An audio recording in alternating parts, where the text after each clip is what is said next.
मेळाव्याच्या माध्यमातून संदीप शेळके यांच्याकडे मांडल्या व्यथा।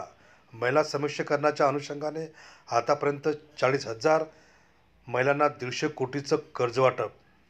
बुलढाणा लोकसभेच्या अनुषंगाने राजश्री शाहू परिवाराचे संदीप शेळके यांनी आपल्या उमेदवारीचे रणशिंग फुंकले।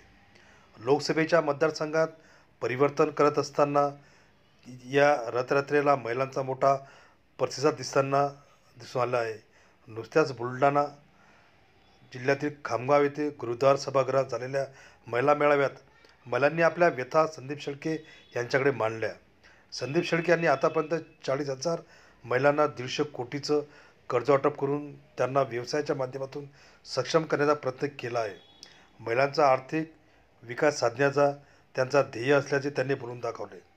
केंद्र आणि राज्य सरकारने देखील महिला मुलीच्या बाबतीत योजनेची केवळ घोषणा न करता त्या शेवटच्या घटकापर्यंत पोहोचण्याचा प्रयत्न केला पाहिजे असे या ठिकाणी आपण महिला मेळावा आयोजित केलेला होता। सातत्यानं राजर्षी शाहू परिवार आणि वन बुलढाणा मिशन जिल्ह्यातील महिलांची आर्थिक सक्षमीकरणाची चळवळ घेऊन जाते आहे। आणि जिल्ह्यातली जर परिस्थिती पाहिली आपण की हे वर्ष शेतकऱ्यांसाठी अत्यंत वाईट वर्ष आहे, परंतु जी मदत मिळायला पाहिजे होती, मागील अतिवृष्टीमध्ये सुद्धा फक्त 5-10 हजाराची मदत मिळाली।